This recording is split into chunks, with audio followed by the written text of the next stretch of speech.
Difficult part है meiosis. हाँ, तो मियोसिस थोड़ा सा टाइम लगेगा, मियोसिस में टाइम लगेगा ना, क्योंकि हम बहुत ही स्लो चलेंगे, बहुत धीरे धीरे धीरे धीरे चीजों को क्लियर करेंगे, तो टाइम लगेगा आपको। देखो ध्यान से, सबसे पहला क्वेश्चन आएगा कि मियोसिस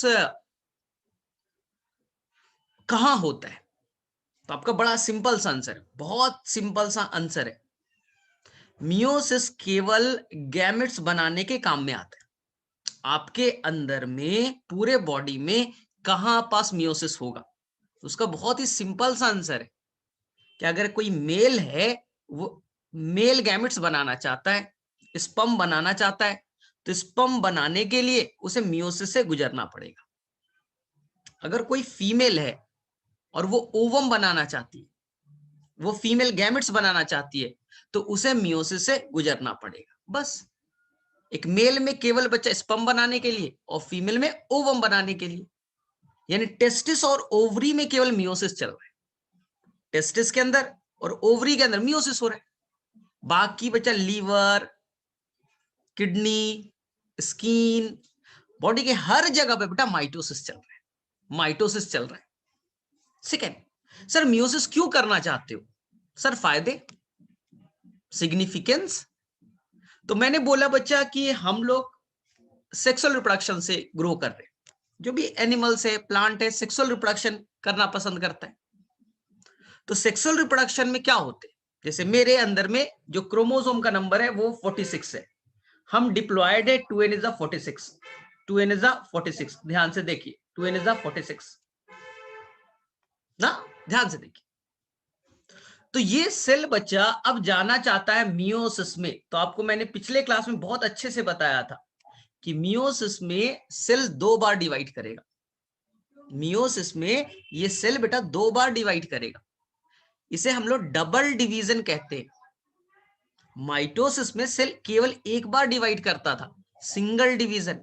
तो जब मियोसिस और माइटोसिस में डिफरेंस पूछा जाए तो एकदम क्लियर रही, माइटोसिस में सेल एक बार डिवाइड करेगा, मियोसिस में 2 बार डिवाइड करेगा। देखिए, तो ये डिवाइड करके पहले 2 सेल बन गया, 2 बन गए, फिर से ये सेल, फिर से बच्चा ये सेल, फिर से ये सेल डिवाइड करेगा और 2 पार्ट्स में टूट जाएगा, फिर से ये सेल बेटा डिवाइड करेगा, 2 पार्ट्स में टूट जाएगा।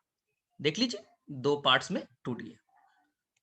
तो अब बताइए मियोसिस से एक से कितने सेल बने, मियोसिस से एक से कितने सेल बने? तो सभी बच्चा इतना तो समझ में आ रहा है, ये एक सेल है, कितने सेल बने डिवाइड करने के बाद? 1 2 3 और 4, एक सेल डिवाइड करेगा 4 सेल बनेंगे, सिंपल।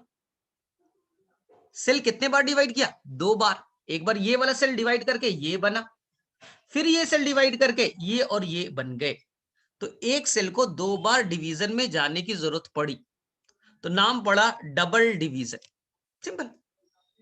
ठीक है, अब देखिए हुआ क्या, आपके अंदर में ये मान लीजिए ये टेस्टिस का सेल था जिसका नाम है प्राइमरी स्पर्मेटोसाइट, कल भी बताया था, प्राइमरी स्पर्मेटोसाइट, साइट का मतलब सेल जो स्पर्म बनाएगा, प्राइमरी स्पर्मेटोसाइट। आप पढ़ते हो बच्चा रिप्रोडक्टिव सिस्टम में, पढ़ते हो कि कुछ स्पर्मेटोगोनियम होते हैं, टेस्टिस के अंदर स्पर्मेटोगोनियम होते हैं, उसके अंदर होता है प्राइमरी स्पर्मेटोसाइट, और वो डिवाइड करेगा और ये जाएगा मियोसिस 1 में, यानी कि मियोसिस 2 बार हो रहा है, 2 फेज में हो रहा है, जो सेल 2 बार डिवाइड कर रहा है, तो हमने इसका नाम दे दिया मियोसिस 1 और इधर का नाम दे दिया मियोसिस 2। ये बेटा मियोसिस 2 है और पहले वाला क्या है? मियोसिस 1 है ना।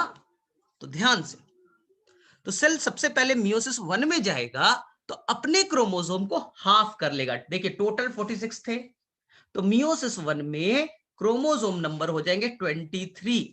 अगर 23 हो गए, अगर 2n इज 46 है तो n इज कितना हो गया बच्चा? 23। डिप्लॉयड था तो अब क्या हो गया बच्चा? हैप्लॉयड हो गया। और एनसीईआरटी में ये वर्ड गिवन है, एनसीईआरटी जब पढ़ेंगे तो वहां पे एक स्टेटमेंट आएगा कि जो मियोसिस का पार्ट 1 है वहां पर क्रोमोसोम नंबर रियल में आधा हो जाता है, क्रोमोसोम नंबर आधा हो जाता है। मियोसिस 1 में देखिए, ये मियोसिस 1 था और मियोसिस 1 में क्रोमोसोम 46 से 23 हो गए, आधे हो चुके। बोले ठीक है सर, मियोसिस 2 में क्या होगा? तो एनसीईआरटी का फिर से एक स्टेटमेंट कि meiosis 2 is just like mitosis. अगर आप एनसीईआरटी को थोड़ा सा पढ़ेंगे, 4 पेज का तो ये चैप्टर ही है, उतना तो पढ़ना पड़ेगा ना। एनसीईआरटी में ये स्टेटमेंट है कि meiosis 2 is just like mitosis, यानी कि पहले जितने क्रोमोसोम थे, पहले क्रोमोसोम का नंबर 23 था, अब भी रहेगा 23, अब भी रहेगा 23। पहले 23 थे, n इज द 23, तो अब भी रहेंगे n इज द 23। सिंपल, ये एनसीईआरटी का वर्ड है। मियोसिस 2 में फिर से सीखो, n इज द 23 था, जितना इक्वेशन थे पहले n था, अब भी n रहेंगे, पहले n था, अब भी n रहेंगे।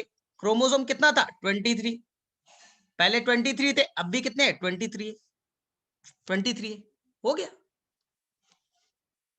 तो ये क्वेश्चन पूछा जाए कि रियल में क्रोमोसोम का नंबर आधा कहां होता है, मियोसिस 1 में या मियोसिस 2 में? तो आपका बड़ा सिंपल सा आंसर होगा, सर मियोसिस 1 में देख लो ना, यहां पर 46 थे, अब सर 23 हो गए, तो रियल में मियोसिस 1 में क्रोमोसोम नंबर आधा हो जाता है। तो रियल में रिडक्शन कहां हुआ? मियोसिस 1 में। मियोसिस 2 में तो जितने क्रोमोसोम थे, यहां 23 थे, 23 ही रह गए, 23 ही रह गए।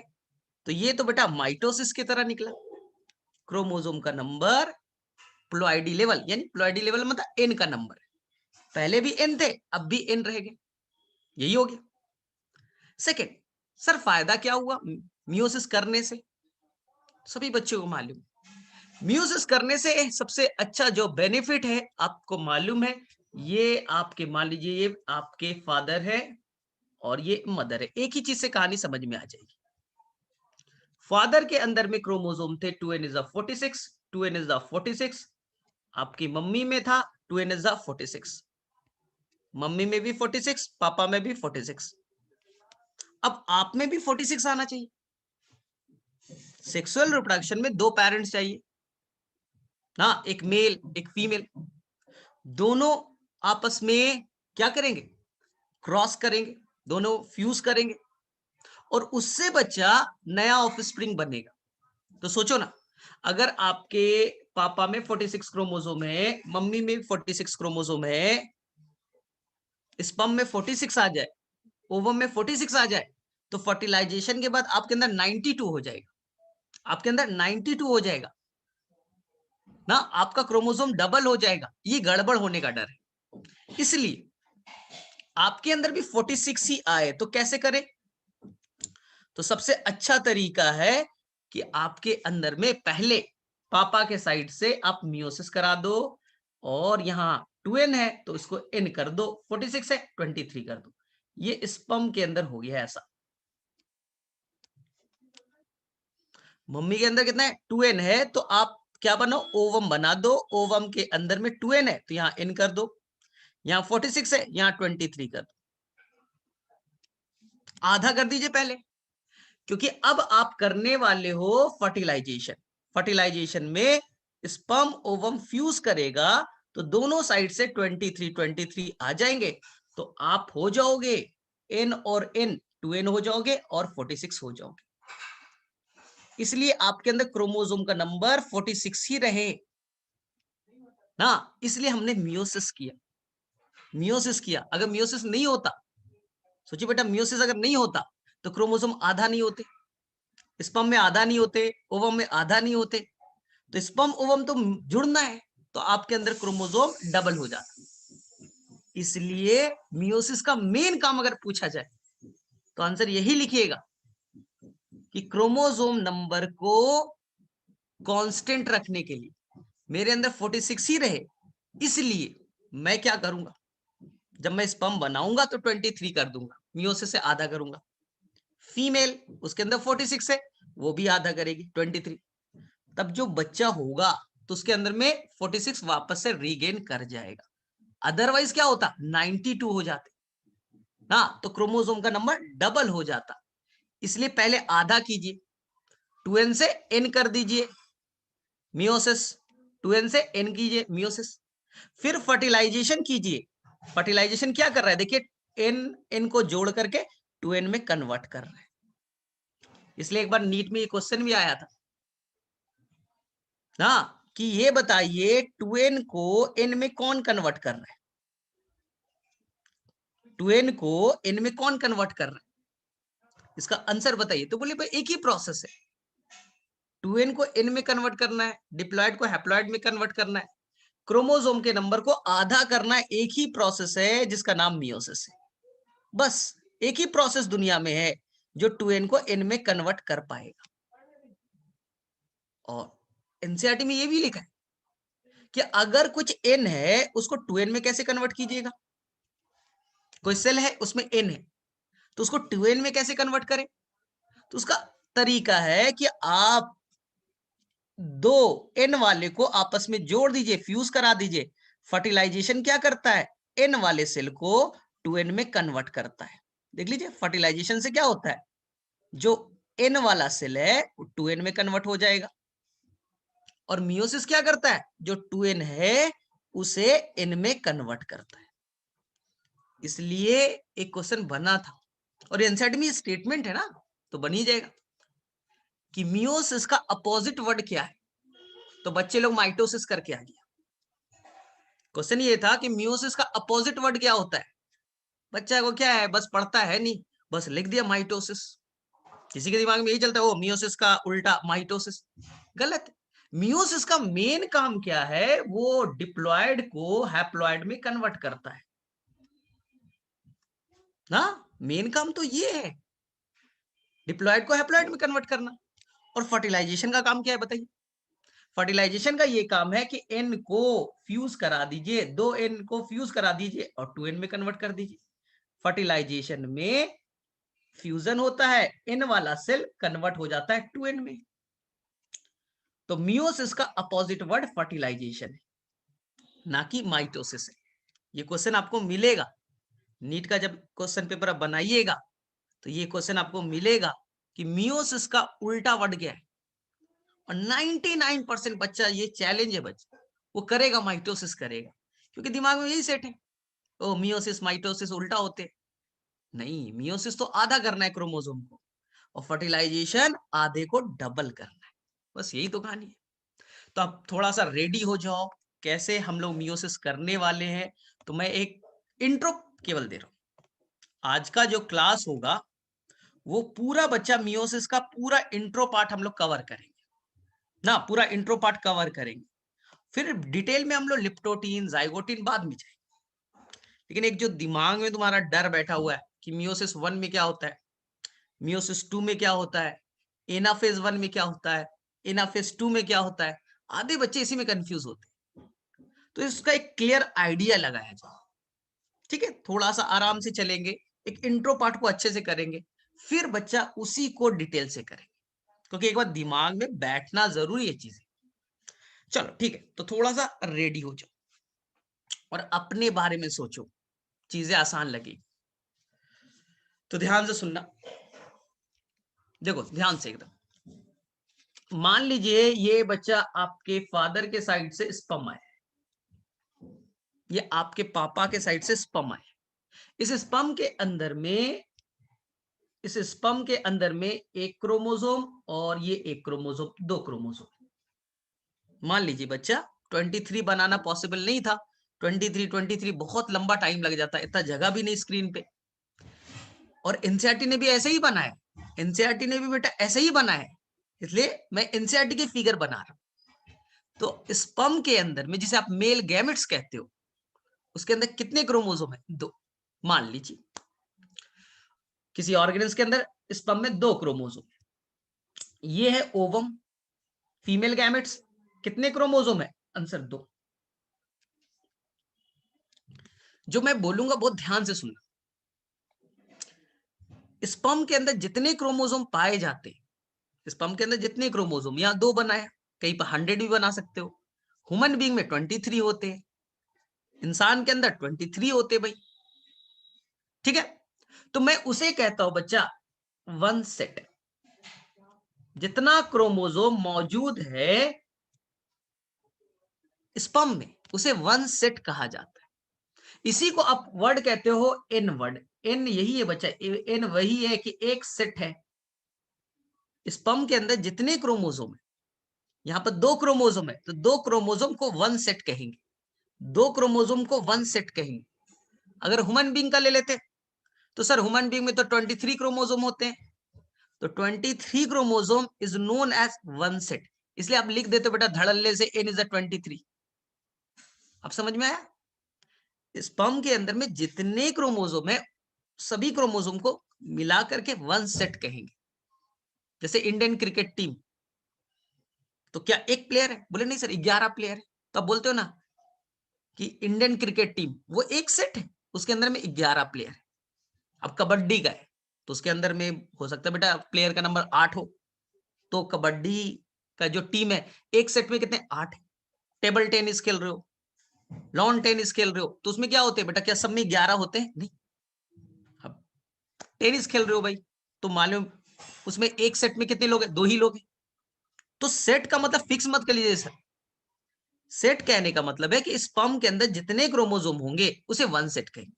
यहां 2 हैं तो यहां पर हमने वन सेट में n इक्वल टू 2 लिख दिया, कोई दिक्कत नहीं है। इसी को बच्चा वन जीनोम कहते हैं, इसी को हम कहते हैं वन जीनोम।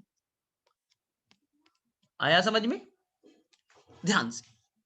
इसी तरह से तुम्हारी मम्मी के साथ फीमेल गैमेट्स, फीमेल गैमेट्स जितने क्रोमोसोम है उस सभी क्रोमोसोम को मिला करके हम कहेंगे वन सेट।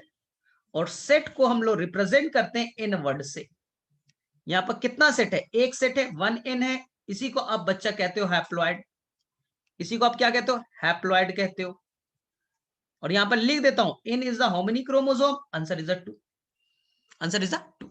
तो कोई कंफ्यूजन नहीं है यहां पर बच्चा, कोई कंफ्यूजन नहीं। सर क्रोमोसोम के अंदर होता क्या है? क्रोमोसोम के अंदर होता क्या है?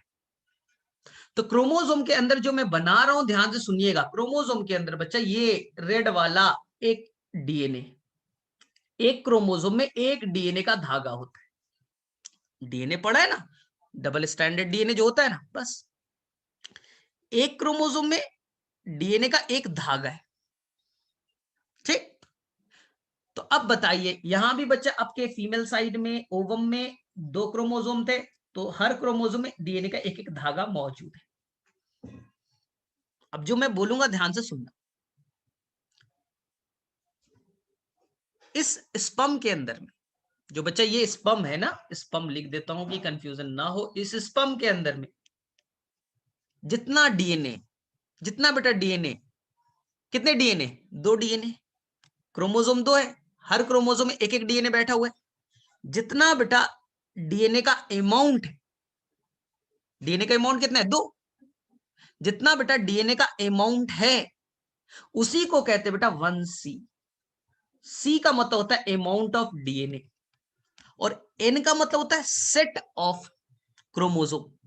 तो कंफ्यूज नहीं होना है। सी का मतलब होता है अमाउंट ऑफ डीएनए।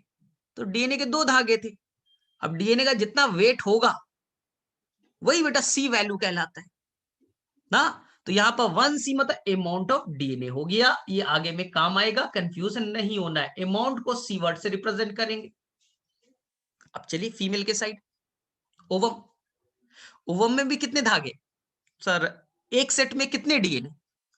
एक सेट के अंदर कितना DNA? Amount of DNA calculate कर। बोले सर कितना होगा? जितना होगा बेटा उसी को 1c कह दीजिए, इसी को कह दीजिए 1c। अमाउंट ऑफ डीएनए को सी वर्ड से कहेंगे। और सेट को बच्चा, सेट को हाँ उसे एन वर्ड से कहेंगे। और सर सेट कब निकालेंगे? स्पर्म के अंदर से क्रोमोसोम निकाल लीजिए, 1000 क्रोमोसोम मिले तो बोलिएगा वन सेट में 1000 क्रोमोसोम। अगर 23 मिले तो बोलिए वन सेट में 23 क्रोमोसोम है। अगर 500 मिले तो बोलिए वन सेट में 500 क्रोमोसोम है। यहां पर बेटा 2 क्रोमोसोम थे तो वन सेट में 2 क्रोमोसोम, यहां पर वन सेट में 2 क्रोमोसोम मिल गए। चलिए अब देखिए, अब इन दोनों को आप फ्यूज कीजिए, स्पर्म और ओवम दोनों आपस में फ्यूज होगा, सभी को मालूम फर्टिलाइजेशन होना जरूरी है, और फर्टिलाइजेशन से बच्चा आप बनने वाले हो। अब आपकी कहानी स्टार्ट हो गई, ये आपकी कहानी स्टार्ट हो, ध्यान से देखिए, ये आप बनने वाले हो। अब यहां से हम लोग स्टार्ट करेंगे बच्चा। तो आपके अंदर में, ध्यान से देखो बच्चा, अपने अंदर में सोचो, आपके मम्मी के साइड से एक सेट आया, ये पहले पापा वाला ग्रीन वाला एक सेट, और ये एक सेट, पापा के साइड से एक सेट, और आपकी मम्मी के साइड से एक येलो वाला सेट आ गया। अब बताइए, जो आप बेटा यहाँ फर्टिलाइजेशन के बाद जो जाइगोट बनाए हो, ये बेटा जाइगोट बनाए हो, अब मुझे बताइए इस जाइगोट में कितने सेट है? How many set of chromosome? How many set of chromosome? तो बोलिएगा सर एक ग्रीन वाला है और एक येलो वाला है। सर सिंपल सा कहें सर, 2 सेट है, तो मैं इसी को 2n लिखूंगा, इसी को मैं डिप्लॉयड कहता हूं। आप समझ में आया? आप डिप्लॉयड क्यों? क्योंकि एक सेट मम्मी, एक सेट पापा, तो 2 सेट हो गए। कितने सेट हो गए तुम्हारे अंदर? सर 2 सेट हो गए, डिप्लॉयड आप हो।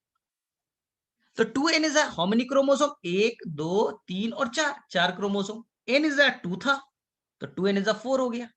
अब बेटा डिप्लॉयड हो, अब क्या हो? डिप्लॉयड हो।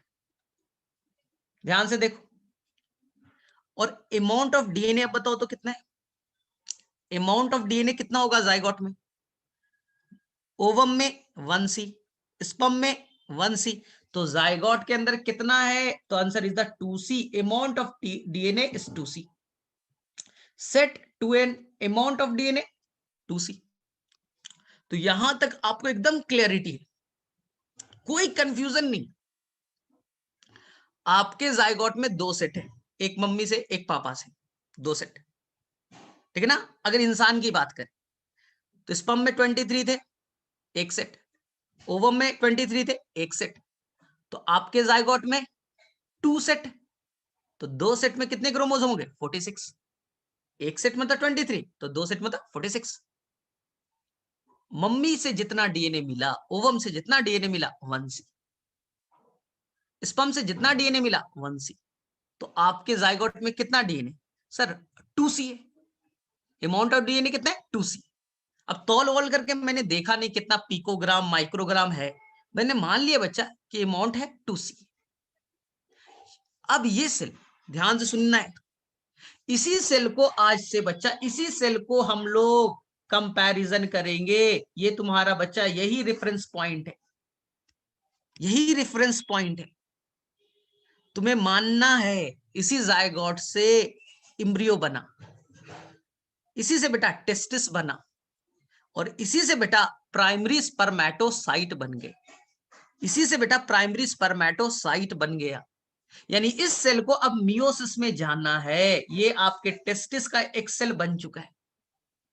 जाइगोट से इम्ब्रियो बनता है, इम्ब्रियो से ही उसके सेल डिवाइड करके क्या बना देते हैं?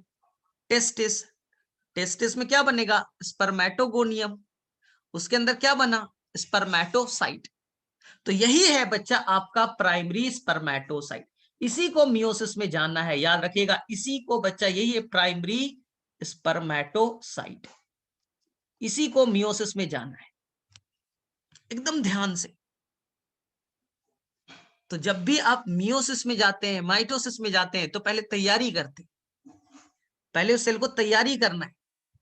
उसे बच्चा तैयारी के नाम पे G1 phase, gap 1, S phase और G2 फेज में जाना होता है। तो ये बेटा जीवन की कहानी हमने मान लिया है, ये बेटा जीवन की कहानी मान लिया, ये बेटा जीवन है ना। मैं बाहर निकाल भी देता हूं क्रोमोसोम, बड़ा आराम से देखिएगा। ये बेटा क्रोमोसोम है, ये बेटा क्रोमोसोम में एक मम्मी से मिला, एक पापा से मिला, और इस क्रोमोसोम के अंदर में ये रेड वाला बेटा डीएनए है, डीएनए डीएनए डीएनए। आ गया समझ में? एकदम क्लैरिटी, एकदम बच्चा क्लैरिटी। सर हमारे अंदर कितने पेयर हैं? चलिए पेयर की भी बात कर लेते हैं। तो तुम्हारे अंदर बच्चा देखो ना, ये एक पेयर नहीं दिख रहा है? मम्मी से एक क्रोमोसोम, पापा से एक क्रोमोसोम, ये एक पेयर हो गया।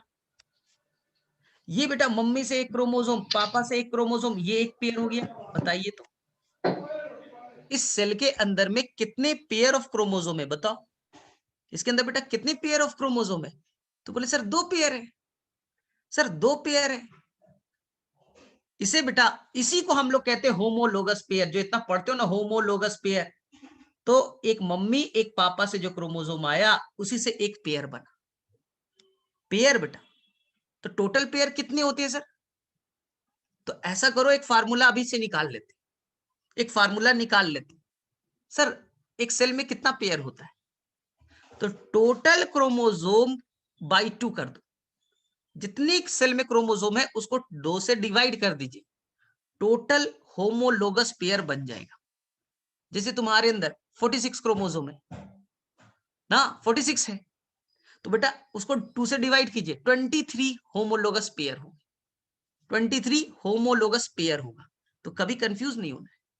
सर यहाँ टोटल 4 क्रोमोसोम थे, पेयर कितने से? 2 पेयर है। देख लो, एक रेड वाला ये पेयर, ये रेड वाला एक पेयर। क्लियर है?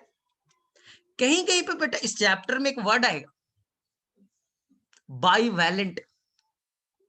बाईवैलेंट कुछ नहीं बेटा, ये आपके 2 क्रोमोसोम है ना, ये 2 क्रोमोसोम है ना, एक मम्मी से मिला एक पापा से मिला। ये जो 2 क्रोमोसोम है बच्चा, एक क्रोमोसोम को यूनिवैलेंट कहते हैं, एक क्रोमोसोम को यूनिवैलेंट कहते हैं। तो 2 क्रोमोसोम को बाईवैलेंट, 2 क्रोमोसोम को बाईवैलेंट। तो जो आपका पेयर है उसी को हम लोग, जो आपका होमोलोगस पेयर है उसी को हम लोग बाईवैलेंट वर्ड भी यूज करेंगे। जो आपका होमोलोगस पेयर है बच्चा, उसी को हम लोग एक वर्ड यूज करने वाले, बाईवैलेंट ना। तो कभी कंफ्यूज नहीं होना है। तो sir how many bivalent present? Total chromosome को 2 से डिवाइड कर दीजिए।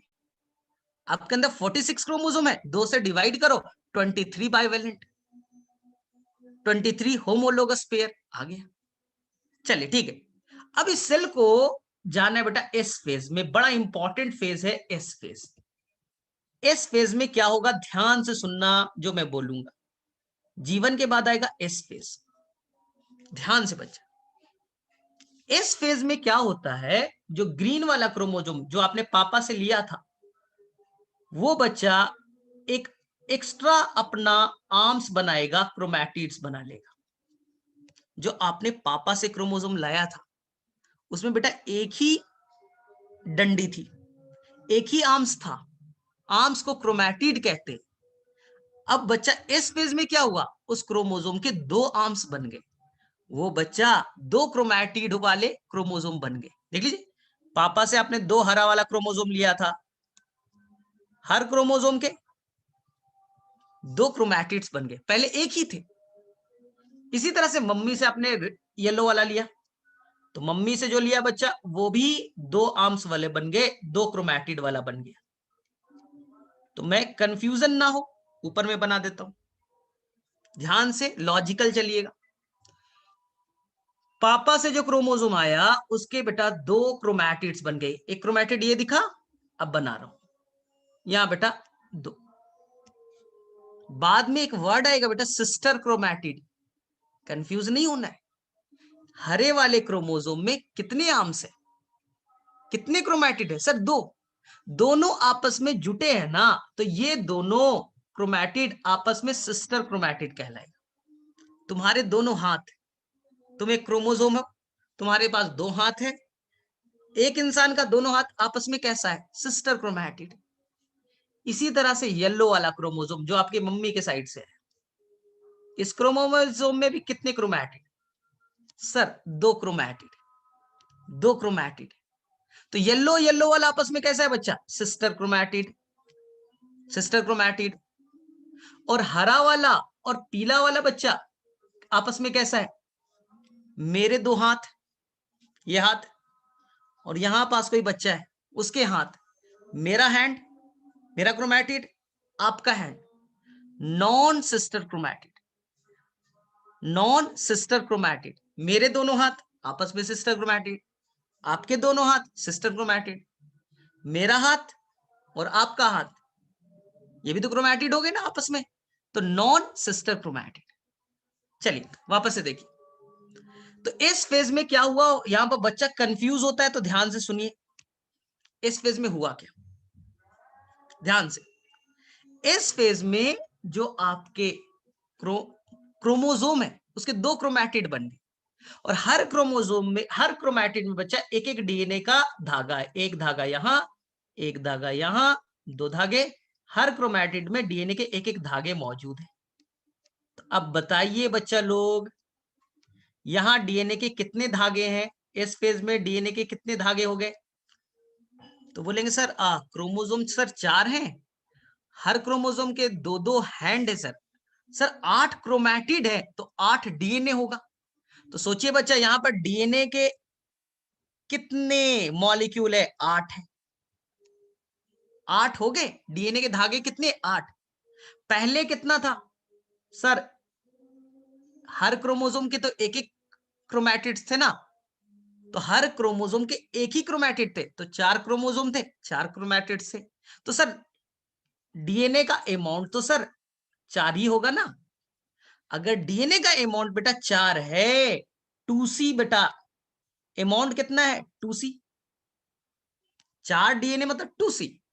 तो अब डीएनए बेटा डबल हो गया, तो मैं अब कह सकता हूं डीएनए का अमाउंट 4C हो चुका है। डीएनए का अमाउंट, डीएनए बेटा डबल हो गए, 4 डीएनए से 8 डीएनए हो गया, तो मैं आज से इसे कहूंगा इस फेज में 4C हो चुका है। ध्यान से सीखिए बच्चा, 4C हो चुके हैं। अब बताइए, अगर मैं पूछूं इस फेज में कितना क्रोमोसोम है, काउंट कीजिए। इस फेज में कितने क्रोमोसोम है? सर एक हरा वाला, एक पीला वाला 2, एक हरा वाला 3 और एक पीला वाला 4।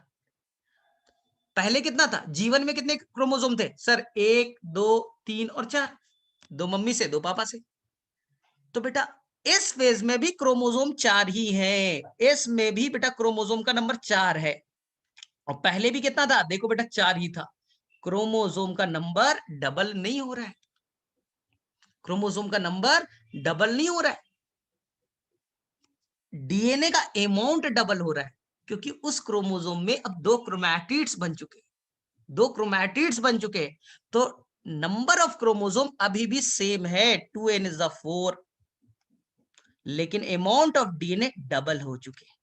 अमाउंट ऑफ डीएनए बेटा डबल हो चुका है। इस फेज सबसे खतरनाक, 90% क्वेश्चन तो यही आता है, इस फेज में क्या होता है? तो आप बोलिएगा इस फेज में डीएनए डबल हो जाता है। जीवन में 4 डीएनए थे, इसमें 8 डीएनए हो गए, लेकिन क्रोमोसोम पहले भी 4 था, अब क्रोमोसोम अभी भी 4 है। हाँ, क्रोमैटिड्स डबल जरूर हो गए। ऐसे समझो, ऐसे समझिए, मैंने एकदम सिंपल सा बोला। इसी चीज को मैं एक सिंपल भाषा में समझा देता हूं कि आपने बच्चा अपने घर में 2 बॉयज को लेते आया, एक बॉयज एक बॉयज, 2 बॉयज। अपने घर में 2 गर्ल्स को लाया, एक गर्ल्स एक गर्ल्स। हाँ, गर्ल्स 1 सेट इन, बॉयज 1 सेट इन। इन दोनों का फ्यूजन कराइए, इन दोनों का फ्यूजन कराइए, तो एक सेट हो गया बॉयज वाला ब्लू वाला, और एक सेट हो गया येलो वाला। कितने सेट है? कितने सेट है? तो बोले सर एक बॉय का है एक गर्ल्स का है, तो 2 सेट है, 12 लिख दीजिए सर, 12 इज 4। क्लियर? अब जो मैं बोलूंगा, मान लीजिए बच्चा इस बॉयज के पास में केवल एक हैंड था, इसके दोनों हाथ नहीं थे, केवल एक ही हैंड था। हाँ, और उस हैंड में बेटा डीएनए बैठा था, ये रेड वाला डीएनए बैठा था। गर्ल्स के भी एक ही हाथ थे, उसमें डीएनए बैठा था। बॉयज के पास एक ही हाथ था, गर्ल्स के पास भी एक ही हाथ थे, यानी 2 लड़के दोनों के पास एक हाथ, 2 लड़कियां दोनों के पास एक ही हाथ है। ये बेटा कहानी है जीवन की। इसमें क्या हुआ, उसे बेटा एक दूसरे रूम में ले जाओ, उसका नाम रख दिया बेटा एस, एस फेस। उस रूम का नाम क्या है? S phase. और यहां क्या करो, उस बॉयज के बच्चा एक और हाथ जोड़ दो, एक बेटा पहले से था, एक तुमने प्लास्टिक का लगा दिया, एक बेटा प्लास्टिक का लगा दिया, तो क्या बेटा बॉयज 4 हो गए? नहीं सर, बॉयज तो 2 ही है, 2-2 हाथ वाले हैं। गर्ल्स, उसमें भी बेटा एक ही हाथ थे, अब उसमें मैंने क्या किया, उसके एक और हाथ मैंने प्लास्टिक के जोड़ दी। अब बताओ कितने बॉयज कितने गर्ल्स? बोले सर 2 बॉयज 2 गर्ल्स। सर आदमी तो 4 ही है सर। एकदम 2 n is 4, एक सेट बॉयज का एक सेट गर्ल्स का। लेकिन उसके हाथ में बेटा डीएनए का फाइबर था, डीएनए का था। तो देखिए हाथ जब डबल हुआ तो डीएनए डबल हो गए, हाथ डबल हुआ तो डीएनए डबल हो चुके हैं, हाथ डबल हुआ तो डीएनए डबल हो गए। हाँ, तो क्या डीएनए पहले बेटा कितने थे? 1 2 3 और 4। लेकिन अब डीएनए अपने आप को डबल कर चुका है। तो पहले 2C अमाउंट था तो अब 4C हो चुके हैं। क्लियर? हर जो क्रोमोसोम जो पेयर के फॉर्म में है, इस पेयर का है बच्चा, इसे होमोलोगस पेयर कहते हैं। एक पेयर और यहां दूसरा पेयर। क्लियर है मेरे में से? अभी किसी को कोई कंफ्यूजन नहीं। तो इस फेज में क्या होता है? गांठ बांध लेना है। क्रोमोसोम का नंबर नहीं बढ़ता, उस क्रोमोसोम में ही एक नया आर्म बन जाता है। क्रोमोसोम डबल नहीं हुआ, आर्म डबल हो गए, क्रोमैटिड्स डबल हो गई, और क्रोमैटिड्स के अंदर ही डीएनए होते हैं, तो यानी डीएनए भी डबल हो जाएगा। अगर यहां पास 2 पिकोग्राम डीएनए था तो यहां पर 4 पिकोग्राम हो जाएगा। अगर यहाँ 100 पिकोग्राम था तो यहाँ 200 पिकोग्राम हो जाएगा। तो इसमें कंफ्यूजन क्रिएट नहीं करना है। ठीक है? 1C डीएनए यही ना है, यही तो 1C डीएनए भाई। ये है एक और ये दो डीएनए मिलाकर के 1C कह दिया, 2 डीएनए मिलाकर के 1C कह दिया, 1C कह दिया। यहाँ 1 डीएनए 2 डीएनए 3 डीएनए 4 डीएनए मिलाकर के 4C 2C नहीं कह सकता। और यहां बेटा डीएनए के 8 धागे हो गए तो मैं 4C नहीं कह सकता। ये तो मैं समझा रहा हूं। हाँ, चलिए अब वापस लौटते हैं। तो यहां तक सभी को क्लियर होना चाहिए। ठीक है, क्लियर है? अरे तुम्हारे अंदर में कितने क्रोमोसोम है? 46।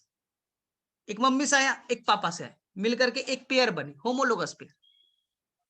तुम्हारे पापा से 23 आए, मम्मी से 23 आया, तो एक मम्मी का एक पापा का, एक मम्मी का एक पापा का, एक मम्मी का एक पापा का, तो ऐसे से 23 पेयर बन गए। तो पेयर मतलब कितने क्रोमोसोम, कितने होमोलोगस पेयर है तुम्हारे अंदर?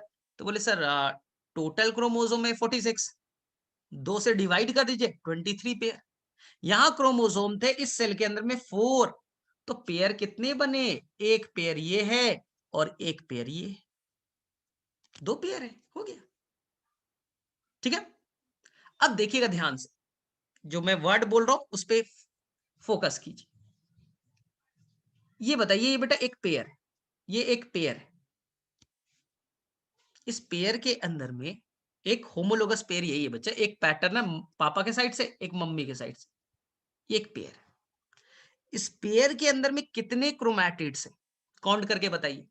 इस पेयर के अंदर में कितने क्रोमैटिड्स हैं? चलिए फटाफट बताइए। तो ये जो पेयर आपको दिख रहा है उसके अंदर कितने क्रोमैटिड्स हैं?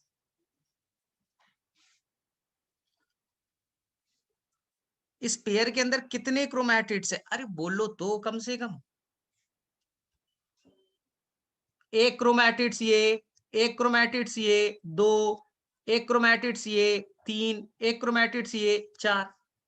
अरे भाई तुम और तुम्हारा भाई, तुम्हारे पास 2 हाथ, भाई के पास 2 हाथ, तुम लोग एक पेयर में। तो मैं बोलूं कितने हाथ है? तो कल्पना बोल रही है 8 हाथ है। 8 कहां से दिखता है भाई?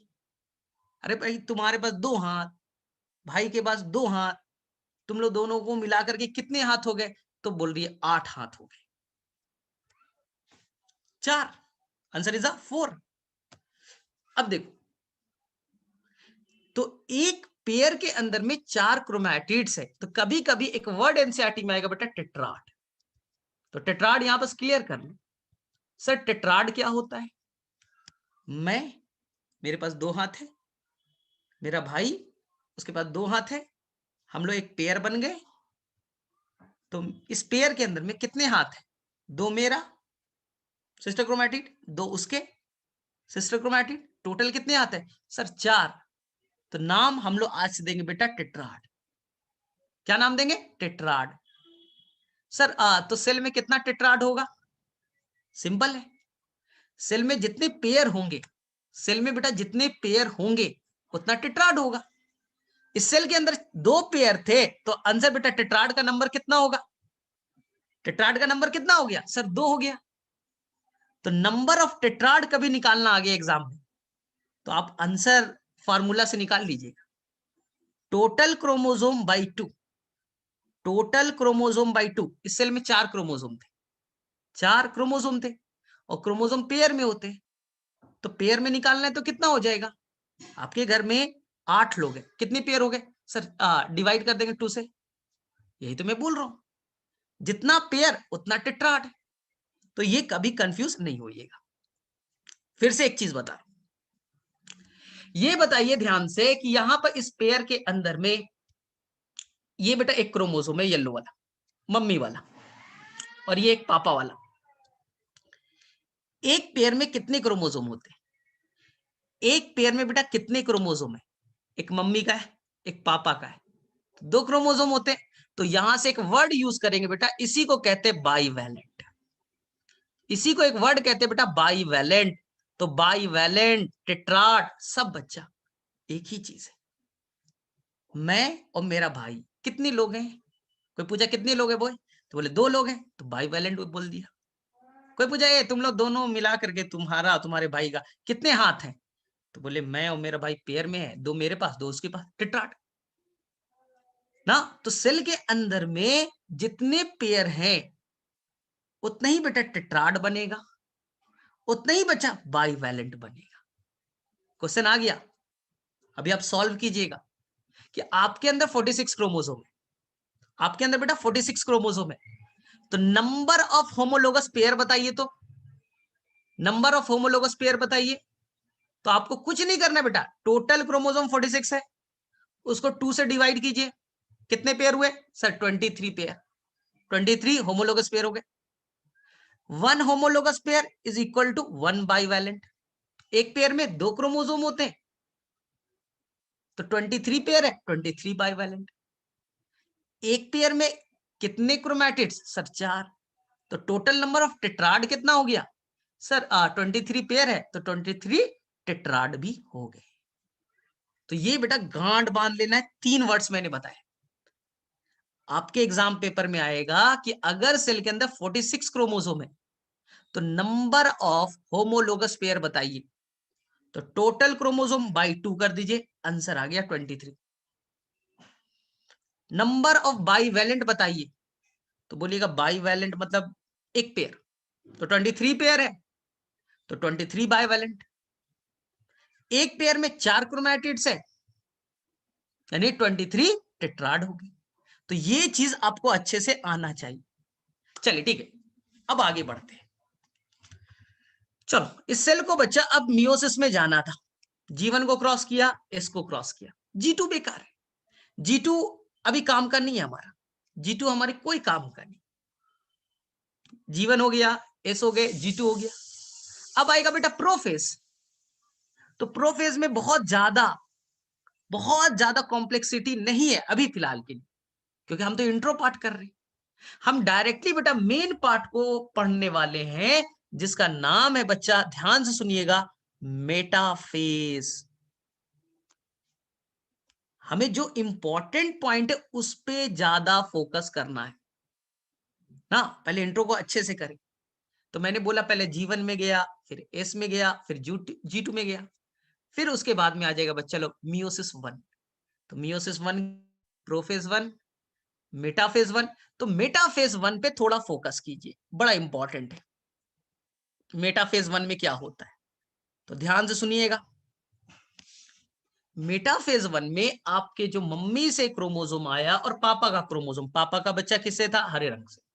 चलो, हरे रंग का, ये बेटा पापा का क्रोमोसोम, और ये बेटा आपके मम्मी का क्रोमोसोम, मम्मी का क्रोमोसोम ना। ये क्रोमोसोम बच्चा इक्वेटर पे अलाइन होने लगे, यानी जमा होने लगे। इसको सिंपल करता हूं, इसको सिंपल करता हूं, टेंशन मत लो, इसको सिंपल करते हैं। मेटाफेज 1 में क्या हुआ? ये आपका पापा का जो क्रोमोसोम है बच्चा, उसमें 2 डंडी यानी 2 क्रोमैटिड्स। पापा का क्रोमोसोम 2 थे, 2 हरे वाले, 2 क्रोमैटिड्स वाले। और ये है आपका मम्मी का क्रोमोसोम, मम्मी का क्रोमोसोम येलो वाला। इन लोगों ने क्या बनाया था बेटा? पेयर बनाया था, होमोलोगस पेयर। तो ये जो पूरा पेयर है बच्चा, ये पूरा का पूरा जो पेयर है वो इक्वेटर पे अरेंज होने लगेगा। बोले सर इक्वेटर मतलब? पिछले क्लास में बताया था, ये सेल है, सेल के बीचों बीच को इक्वेटर कहेंगे। इस साइड को पोल कहिएगा, इस साइड बेटा पोल, इस साइड को क्या कहेंगे? पोल कहेंगे। तो जो आपका पेयर था, यहां 2 पेयर थे, तो दोनों पेयर इक्वेटर पे अरेंज हो गए, एक मम्मी का एक पापा का, एक मम्मी का एक पापा का। सर ह्यूमन बीइंग में तो 23 पेयर है, तो ऐसे से बेटा 23 पेयर इक्वेटर पे अरेंज हो जाएंगे। 23 पेयर बेटा इक्वेटर पे अरेंज हो जाएंगे। यहां पर मैंने सिंपल करने के लिए केवल बेटा 2 पेयर लिया है, तो 2 पेयर को मैंने अरेंज कर दिया। सर फिर क्या होगा? और यहां पर बच्चा एक सेल ऑर्गेनल आ जाएगा जिसका नाम है सेंट्रोजोम। सेंट्रोजोम, ध्यान से, सेंट्रोजोम। सेंट्रोजोम बेटा स्पिंडल फाइबर बनाएगा, स्पिंडल फाइबर बनाता है। ये बेटा पोल पे बन जाते हैं सेंट्रोजोम नाम का स्ट्रक्चर, जिससे बनता है स्पिंडल फाइबर यानी रस्सी। सर ये रस्सी अब कैसे जाके बाइंड करेगा? ध्यान से सुनिए, ये रस्सी जाएगा और बेटा आपके पापा वाले क्रोमोसोम से जाके बाइंड कर जाएगा।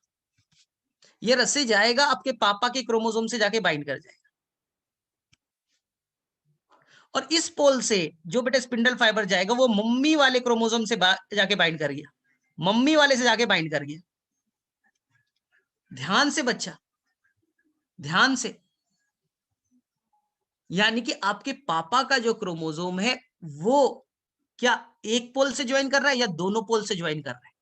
ध्यान से बच्चा, ध्यान से करना है। मैंने क्या बोला? पापा का जो आपका क्रोमोसोम है वो बेटा किससे बाइंड कर रहा है? दोनों साइड से या एक साइड से? तो देखिए आपके पापा का जो क्रोमोसोम है ये ग्रीन वाला, वो केवल और केवल एक ही स्पिंडल फाइबर से जुटा है, इस पोल से, दूसरे पोल से नहीं जुटा है। आपके पापा का क्रोमोसोम केवल एक ही स्पिंडल फाइबर से जुटा है, दूसरे साइड से फ्री है। जबकि मेटाफेज में क्या होता था? अगर माइटोसिस याद कीजिए बच्चा, आपको बहुत अच्छे से बताया था, थोड़ा कंपैरिजन कर देता हूं। अगर यही माइटोसिस का मेटाफेज होता तो ध्यान से देखिए क्या होता। अगर माइटोसिस का होता बच्चा तो सारे क्रोमोसोम बच्चा, सारे क्रोमोसोम, चारों के चारों क्रोमोसोम इस तरह से इक्वेटर पे अरेंज हो जाते। अगर माइटोसिस होता तो पेयर नहीं बनते थे। 46 क्रोमोसोम है तो सभी 46 एक लाइन में अरेंज हो जाए। लेकिन मियोसिस में बेटा पेयर अरेंज होगा, पेयर अरेंज होंगे। तो माइटोसिस और मियोसिस में कंपैरिजन कीजिए। माइटोसिस में बेटा एक प्लेट बन गया, एक प्लेट ऐसे बन गया ना, और यहां से बना सेंट्रोजोम। सेंट्रोजोम, चारों क्रोमोसोम एक लाइन में। अब यहां से चला स्पिंडल फाइबर, जाके बाइंड, इधर से स्पिंडल फाइबर, तो एक ही क्रोमोसोम दो स्पिंडल फाइबर से जुटा है। सोचिए, एक ही क्रोमोसोम दो स्पिंडल फाइबर से जुटा, एक ऊपर वाले से एक नीचे वाले से। देखिए फिर से, एक ही क्रोमोसोम दो स्पिंडल फाइबर से जुड़ गए हैं। अब ध्यान से आया कुछ समझ में या ऊपर से गया? जबकि यहां क्या हो रहा है, मियोसिस में जो मेटाफेज 1 आया है वहां एक क्रोमोसोम केवल एक ही स्पिंडल फाइबर से जुटा है। जबकि हमने जब पढ़ा था माइटोसिस किसका बच्चा, माइटोसिस का मेटाफेज, तो उसमें एक क्रोमोसोम दोनों हाथ से जुड़े। ऐसे समझो, तुम्हारे पास कितने हाथ हैं? सर 2। इस हाथ को भी रस्सी से बांधो, इस हाथ से भी, इस हाथ को भी बेटा रस्सी से बांधो। एक इंसान है, उसके 2 हाथ है, दोनों हाथ को स्पिंडल फाइबर यानी रस्सी से बांध दीजिए। सर मियोसिस में बेटा तुम हो और तुम्हारा भाई, तुम और तुम्हारा भाई पेयर में थे, तो तुम्हारा एक हाथ स्पिंडल फाइबर से बाइंड करेगा, दूसरा नहीं, दूसरा तुम्हारे भाई का बाइंड करेगा। तो यही है बच्चा कि जो माइटोसिस में होता है, क्या जो माइटोसिस में बेटा मेटाफेज आया, वहां केवल एक प्लेट बने, सिंगल मेटाफेजिक प्लेट, और मियोसिस में बेटा 2 प्लेट बना, क्योंकि पेयर में अरेंज हो रहा है, आप आपका भाई, आप आपका भाई, आप आपका भाई, पेयर में अरेंज हो रहे। आ गया समझ में? तो कोई गड़बड़ नहीं करना है, ठीक है। इसलिए यहां पर वर्ड आएगा डबल मेटाफेजिक प्लेट, 2 प्लेट बने ना, एक आपका एक भाई वाला है। और हर क्रोमोसोम, फिर से मैं क्लियर कर दूं बेटा, हर क्रोमोसोम केवल एक स्पिंडल फाइबर से बाइंड करेगा, जबकि माइटोसिस में 2 स्पिंडल फाइबर से बाइंड करते थे। ये है बच्चा आपकी कहानी मेटाफेज 1 की। ये कहानी है बच्चा आपकी मेटाफेज 1 की। और अगर आपके पास एनसीईआरटी गलती से रख लिया होगा तो आपको बहुत अच्छे से दिखेगा। आप एनसीईआरटी को अगर देखेंगे बच्चा, बहुत अच्छे से आपको एनसीईआरटी में ये फिगर बनाया हुआ है मेटाफेज 1 का। और बच्चा यही सब पढ़ता नहीं है, उसे कंफ्यूजन क्रिएट होता है, सर मियोसिस तो बहुत डिफिकल्ट है। अरे आपने पढ़ने की कोशिश नहीं की ना। देखो एनसीईआरटी पेज नंबर 169 एकदम क्लियर है।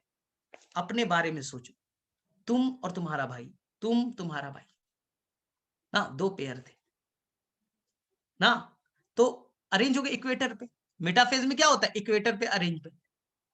अब रस्सी चला हर पोल से, तो जो रस्सी चला तो केवल मेरा बेटा एक हाथ को पकड़ा, ठीक है। अब दूसरे पोल का रस्सी चला तो मेरे भाई का दूसरे हैंड से जाके बाइंड करेगा। जबकि माइटोसिस में क्या हुआ था? अरे मैं अकेले गया था इक्वेटर पे, मेरे दोनों हाथ थे, दोनों हाथ को स्पिंडल फाइबर से बाइंड किया गया था।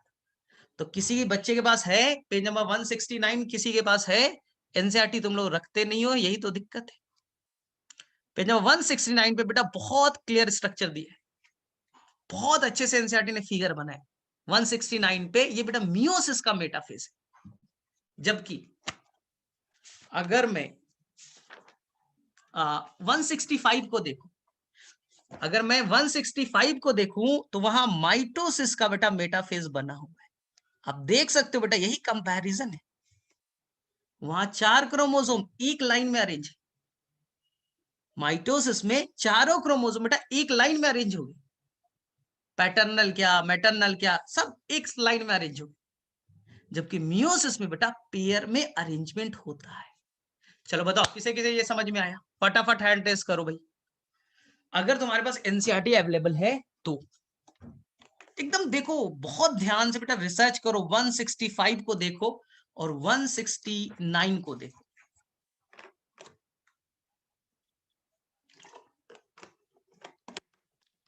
अगर 165 को आप देखते हो, एनसीईआरटी का फिगर बच्चा, वो माइटोसिस का मेटाफेज है, 4 क्रोमोसोम चारों इक्वेटर पे। और 169 में जो है मियोसिस का मेटाफेज 1 है, वहां पर चारों क्रोमोसोम नहीं, पेयर कितने? 2, तो 2 पेयर अरेंज हो गए। और स्पिंडल फाइबर केवल एक क्रोमोसोम से जाके बाइंड करेगा, जबकि माइटोसिस में एक क्रोमोसोम के 2 हैंड थे, दोनों से बाइंड करता था। यहां ऐसा नहीं होगा। चलो मेरे में से ये क्लियर है। तो फिर चलिए अब हम लोग थोड़ा आगे बढ़े, मेटाफेज 1 हो गया, अब हम लोग एनाफेज 1 पे जाते हैं। बहुत आसान है। एनाफेज 1 का फिगर भी एनसीईआरटी से ही मैंने लिया है। तो बेटा यही बेसिक है, बेसिक बच्चा पढ़ता नहीं है, हाई फाई केवल उल्टा सीधा पढ़ के। ये एनाफेज 1 है, ध्यान से सुनना। एनाफेज 1 बेटा बहुत इंपॉर्टेंट है। तुम और तुम्हारा भाई एक पेयर थे। अब रस्सी ने क्या किया बच्चा? ये स्पिंडल फाइबर, ये सेंट्रोजोम है, यहां से रस्सी, रस्सी इसने बेटा खींच लिया अपने तरफ इस वाले क्रोमोसोम को, येलो वाले क्रोमोसोम को, और इधर चला गया बच्चा हरा वाला क्रोमोसोम। बताइए किस चीज का सेपरेशन हुआ? क्या बेटा होमोलोगस पेयर अलग नहीं हो गए?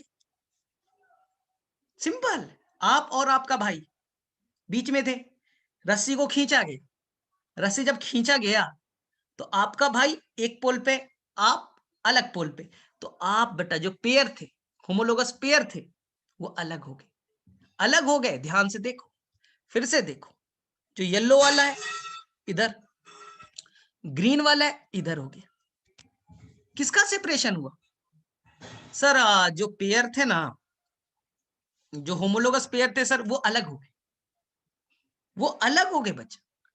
तो ध्यान से सुनना, ये बच्चा मैंने क्या बताया था थोड़ी देर पहले, ये बाईवैलेंट कहलाता था। एक पेयर को क्या कहा था? बाईवैलेंट। बाईवैलेंट। अब पोल पे बेटा, पोल ने क्या किया? एक ही क्रोमोसोम को खींच लिया। तो हर पोल पे अब जो क्रोमोसोम जा रहा है, एक ही क्रोमोसोम जा रहा है ना, यूनिवैलेंट। यूनिवैलेंट। अब समझ में आया? पहले बाईवैलेंट थे, पेयर में थे, अब मैंने तुम्हें खींच लिया, तुम एक क्रोमोसोम हो ना, तुम्हारा नाम यूनिवैलेंट पड़ गया। तुम्हारा भाई एक क्रोमोसोम है, यूनिवैलेंट। तो बाईवैलेंट अब सेपरेट हो गए और वो यूनिवैलेंट में कन्वर्ट हो गए। सर माइटोसिस के एनाफेज में क्या होता था? इंपॉर्टेंट है, बहुत इंपॉर्टेंट है, लेकिन ध्यान से आपको सीखना चाहिए। देखिए माइटोसिस के एनाफेज में क्या होता था, बहुत अच्छे से सीखिएगा, बहुत अच्छे से। मैंने क्या बोला था? ठीक है, देखिए ये बच्चा आप 4 क्रोमोसोम, 1 2 पापा वाले और 2 बेटा मम्मी वाले, 4 क्रोमोसोम। मेटाफेज में चारों क्रोमोसोम इक्वेटर पे रस्सी से बेटा खींचा गया, रस्सी से बेटा खींचा गया। ध्यान से सुनना जो मैं बोलूंगा, रस्सी लगाया और रस्सी से बेटा खींचा गया। जब रस्सी से आप खींचिएगा बच्चा, तो जो सेंट्रोमियर है, जो क्रोमोसोम को आपस में जोड़ के रखता है, ये ब्लू वाला, इसे कहते हैं बेटा सेंट्रोमियर। ऐसे होता है, ये क्रोमैटिड्स, ये क्रोमैटिड्स, दोनों क्रोमैटिड्स आपस में सेंट्रोमियर से जुड़ा है बेटा, सेंट्रोमियर से, सेंट्रोमियर से। अब मैंने क्या किया? इस सेंट्रोमियर को काट दिया। देखिए यहां से सेंट्रोमियर कट गया बेटा, सेंट्रोमियर कट गए, सेंट्रोमियर कट गए, सेंट्रोमियर कट गया, सेंट्रोमियर कट गए।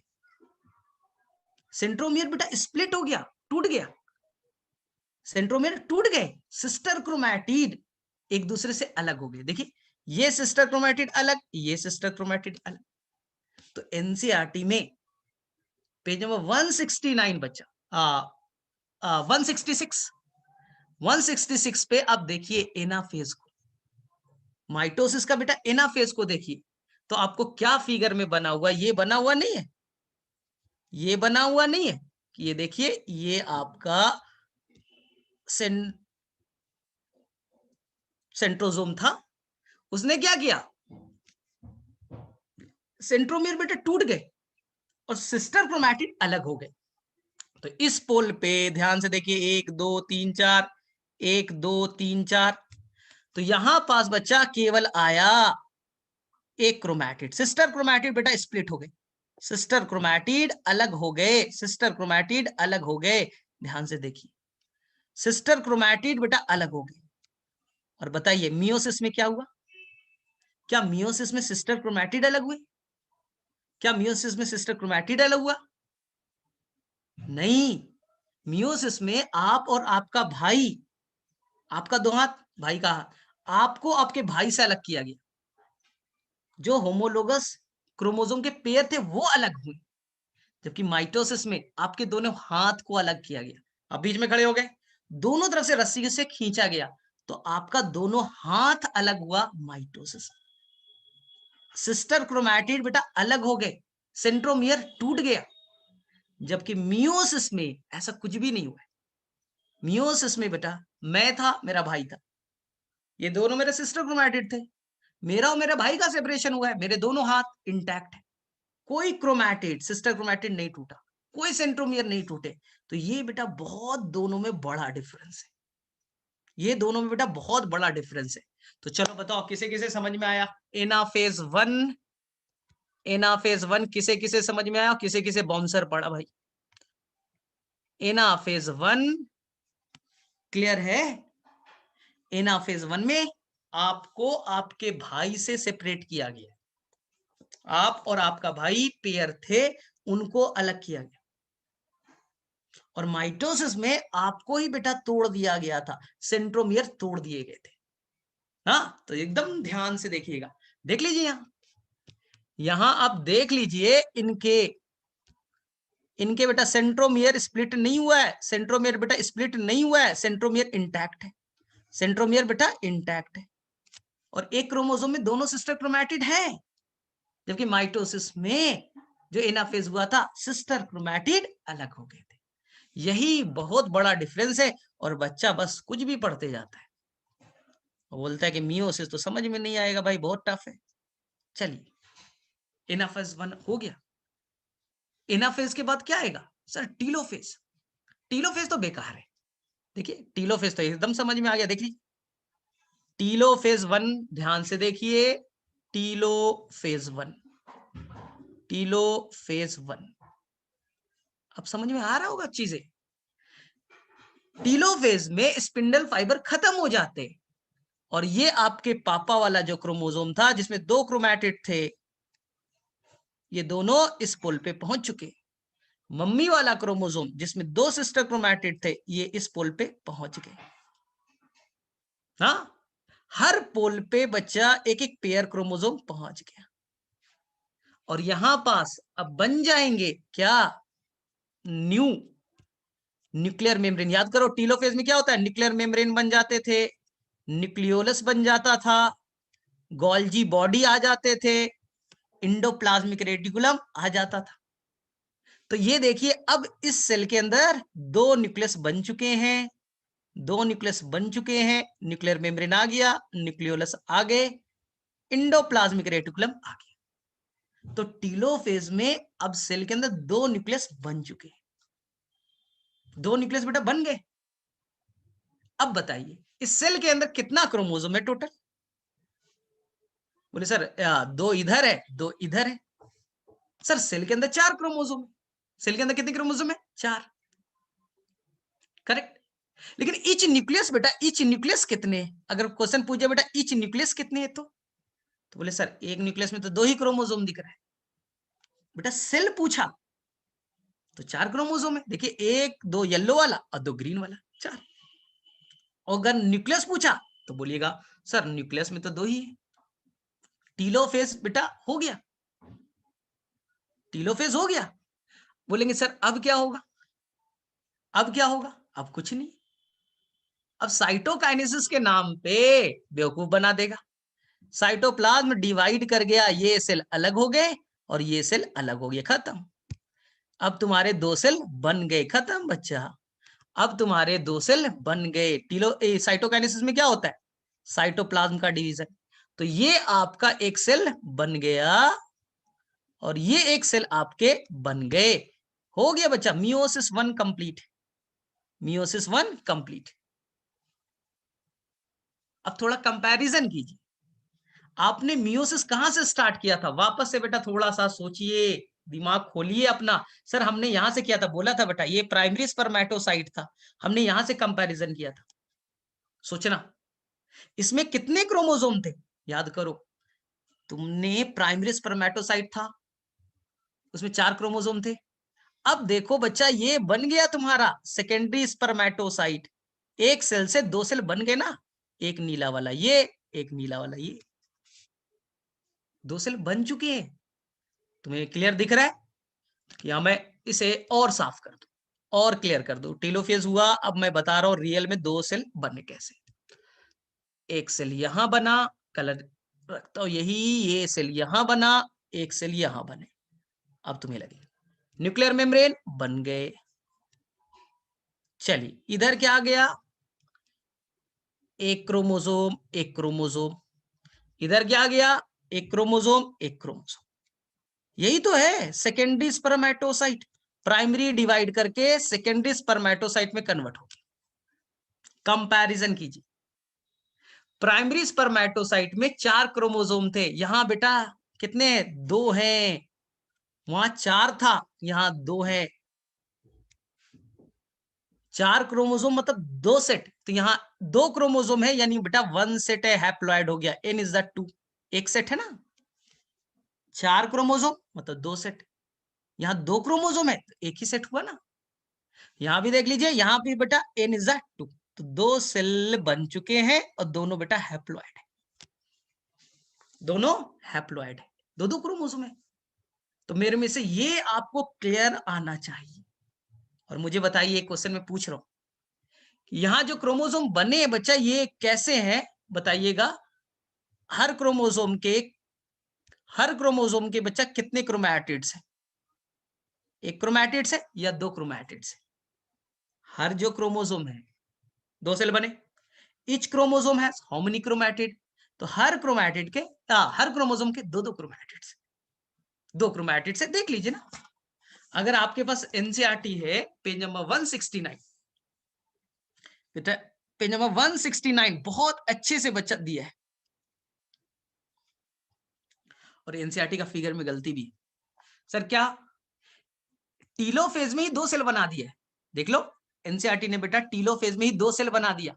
अगर तुम्हारे पास एनसीईआरटी अवेलेबल है तो, अरे टीलोफेज में सेल थोड़ी डिवाइड करता है, साइटोप्लाज्म थोड़ी डिवाइड करता है, वो साइटोकाइनेसिस में डिवाइड करता है। तो वो टीलोफेज 1 नहीं है, वो एक्चुअली में साइटोकाइनेसिस है। और वहां दो सेल बन गए, हर सेल में दो क्रोमोसोम है। हर सेल में कितने क्रोमोसोम है? दो क्रोमोसोम। तो स्टार्टिंग में क्रोमोसोम था 4, अब डिवाइड करने के बाद हर सेल में हो गए दो क्रोमोसोम। तो पहले दो सेट थे, अब हो गए 1 सेट। अब हो गया बच्चा हैप्लॉइड। हैप्लॉइड क्लियर है? तो मेरे उम्मीद से ये आपको मियोसिस 1 कंप्लीट हो गया। मियोसिस बेटा कैसे आपने कंप्लीट किया? ध्यान से किया आपने। अब मियोसिस 2 में क्या होगा? बहुत ध्यान से सीखना है, बहुत ध्यान से सीखना है। अब हम लोग सेकेंड फेज में चलते, जैसे एनसीईआरटी चलता है बच्चा। पेज नंबर 170 पे अब एनसीईआरटी स्टार्ट करता है। आपके एनसीईआरटी अब 170 पे स्टार्ट करता है। अच्छा, दोनों क्रोमोसोम मेल के हैं या फीमेल के हैं, ये बेटा जरूरी नहीं है। यहाँ पर बेटा एक मेल वाला एक फीमेल के साथ से, ये देखो, ये वाला हरा वाला बेटा ये पीले वाले के साथ जा सकता था। यही इंडिपेंडेंट असॉर्टमेंट है। जब आपके मम्मी का और पापा का एक पेयर है ना, अलग हुआ, तो जरूरी नहीं है कि दूसरे साइड से भी बेटा वही वाला हरा वाला ही जाए, नहीं, येलो वाला भी जा सकता है। यही इंडिपेंडेंट असॉर्टमेंट है जो जेनेटिक्स में पढ़ते हो। तो मैंने सिंपल के लिए बना दिया कि कॉम्प्लेक्सिटी ना पड़े, तो जा सकता है। ग्रीन वाले के साथ में येलो वाला क्रोमोसोम भी उस पोल पे जा सकता था। तो मैंने सिंप्लिसिटी के लिए बना दिया कि चीजें आसान रहे। चलो ठीक है, अब देखिए, अब हम लोग चल रहे हैं मियोसिस 2 में। तो पहले मैं क्लियर कर दूं भाई कि कोई कहीं पर कंफ्यूजन होना नहीं चाहिए। आपके पास दो सेल बन चुके हैं, और यहां पर बच्चा बड़ा अच्छे से क्वेश्चन में पूछने वाला हूं। दो सेल बन गए, दोनों में न्यूक्लियस भी है। और देखिए यहां बच्चा पहले कौन सा था? ग्रीन वाला था। चलो ग्रीन वाला, ठीक है, दो क्रोमोसोम। अब बच्चा इसे जानना है, ध्यान से सुनना, और बहुत अच्छे से एनसीईआरटी ने इसे एक्सप्लेन भी किया। इस सेल को अब बेटा मियोसिस 2 में जानना है। इस सेल को अब मियोसिस 2 में जानना है। तो इस सेल को बेटा तैयारी नहीं करना पड़ेगा। क्या बच्चा इसे तैयारी नहीं करना है? कोई भी सेल है, अभी तो मियोसिस 1 कंप्लीट किया है, दो पार्ट्स में टूट गए। तो इस सेल को बेटा तैयारी में जानना है। इस सेल को तैयारी में जानना है, लेकिन एक लॉजिकल बताइएगा। ये तैयारी में जाएगा, अपनी साइज को बड़ा करेगा, अंदर में एटीपी बनाएगा, प्रोटीन्स बनाएंगे, लेकिन बेटा क्या इसे डीएनए को रेप्लिकेट करने की जरूरत है? सोचिएगा, ध्यान से देखिए। यहां पर जो क्रोमोसोम है बच्चा, ऑलरेडी बच्चा दो दो क्रोमैटिड वाले, दो दो क्रोमैटिड वाले। तो क्या इसे डीएनए रेप्लिकेशन करने की जरूरत है? यस और नो, बताइए। इस सेल को प्रिपरेशन तो करना है, मियोसिस 2 में जाना है। चलो फटाफट बताइए सभी लोग, बोलो। बहुत ही, अरे ऑलरेडी तुम्हारे पास दो हाथ हैं, अब क्या मैं चार हाथ बना दूं? तो बोलोगे नहीं सर, ऑलरेडी मेरे पास तो दो हाथ है ये, अब क्या कहां डीएनए बनाओगे और क्रोमैटिड कहां बना दोगे? इसलिए अब समझो बच्चा, इसे प्रिपरेशन के लिए जाना है। इस प्रिपरेशन को एनसीईआरटी ने कहा है इंटरकाइनेसिस। इंटरकाइनेसिस, इंटरकाइनेसिस, ध्यान से सुनना। कल मैंने बोला था कि जैसे जैसे क्लासेस आगे बढ़ेगी तो क्लियर होगा। अब वो टाइम आ गया है। सेल को बड़ा कर दीजिए, एनर्जी बना लीजिए, क्योंकि अभी सेकेंड मियोसिस में जाना है। लेकिन डीएनए ऑलरेडी डबल है, तो बेटा डीएनए का रेप्लिकेशन मत कीजिएगा। तो interkinesis is just like interface, just like interface. सब कुछ होगा बच्चा, सब कुछ होगा, लेकिन इनमें डीएनए का रेप्लिकेशन नहीं होगा। माइनस डीएनए रेप्लिकेशन कर दीजिए। बताइए कुछ समझ में आया या ऊपर से गया? अब पूछा जाएगा क्यों डीएनए का रेप्लिकेशन नहीं होगा? तो मेरा तो कहानी सिंपल है ना, कि बेटा आपके पास ऑलरेडी 2 हाथ हैं। अब मैं क्या प्रिपरेशन करूं? हाँ, सेल का साइज बड़ा कर देता हूं, एनर्जी दे देता हूं, जो चाहिए और दे देता हूं, लेकिन डीएनए तो ऑलरेडी डबल है। क्रोमोसोम में बेटा 2 आर्म्स तो पहले ही है, डीएनए 2-2 धागे तो पहले ही से बने हुए हैं। अब कैसे बनाऊं? इसलिए इंटरकाइनेसिस और इंटरफेज में डिफरेंस को समझिए। इंटरफेस बोलता है कि नहीं नहीं, हम लोग डीएनए का रेप्लिकेशन भी करेंगे, सेल का साइज भी बढ़ाएंगे, लेकिन ऑलरेडी आपका डीएनए में आपका क्रोमोसोम बेटा 2 क्रोमैटिड से बना हुआ है।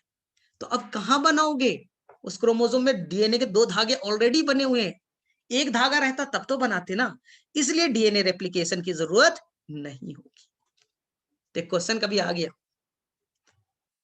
इंटरकाइनेसिस और इंटरफेज में क्या डिफरेंस है? तो बोले बहुत आसान सा है सर। इंटरफेज में G1 होता है, S होता है, G2 होता है, पूरा प्रिपरेशन होता है, यहां भी सब कुछ चलेगा, लेकिन डीएनए का रेप्लिकेशन नहीं होगा। तो मैंने इंटरफेज माइनस डीएनए रेप्लिकेशन को इंटरकाइनेसिस कह दिया ना।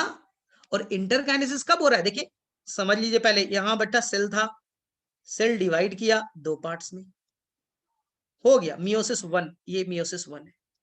अब इस सेल को बेटा फिर से डिवाइड करना है, फिर से डिवाइड करना है, तो ये बेटा पहले प्रिपरेशन करेगा, बोलेगा नहीं अभी तुरंत थोड़ी डिवाइड करेंगे, अभी पहले प्रिपरेशन तो करने दो ना, थोड़ा बड़ा बड़ा साइज वाइज बड़ा कर लेते हैं, साइज बड़ा कर लेते हैं, न्यूक्लियस को बड़ा कर लेते हैं, फिर डिवाइड करेंगे।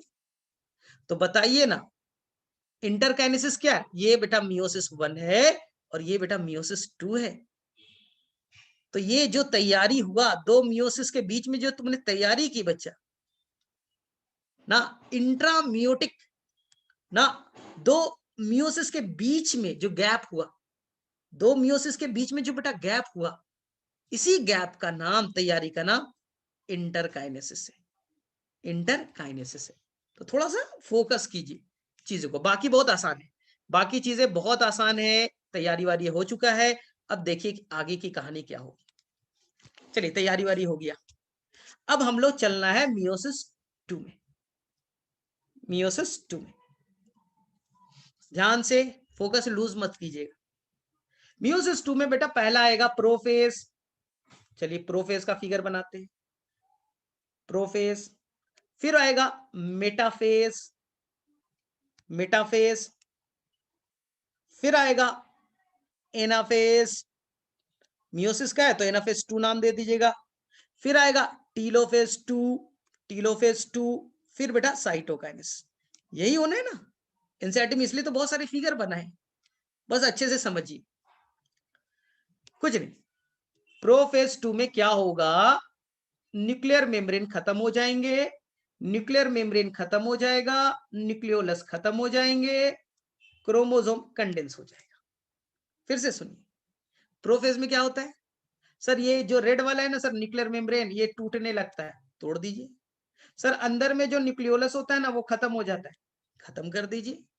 और जो सर सेंट्रोसोम कुछ होता था ना सर, वो अपोजिट पोल पे मूव करने लगते थे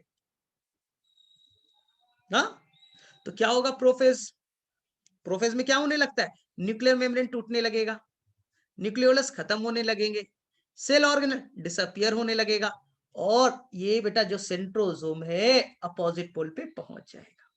हो गया, हो गया, प्रोफेज 2 कंप्लीट।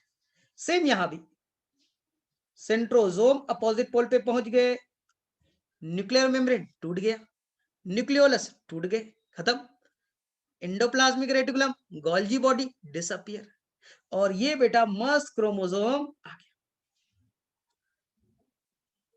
अब मेटाफेज 2 में आइए, मेटाफेज 2 में आइए। बोले ठीक है सर बहुत आसान है, ये तो हमें आता है, कल भी सीखा था। मेटाफेज की पहचान बच्चा याद रखिएगा, स्पिंडल फाइबर बनेगा और वो क्रोमोसोम को इक्वेटोरियल प्लेट पे, इक्वेटर पे अरेंज कर देगा, इक्वेटर पे अरेंज हो जाएगा ना। और स्पिंडल फाइबर जाकर के हर क्रोमोसोम के दोनों आर्म से दोनों क्रोमैटिड से बाइंड कर जाएगा। ठीक, चलिए मेटाफेज 2 फिर से सीखिए।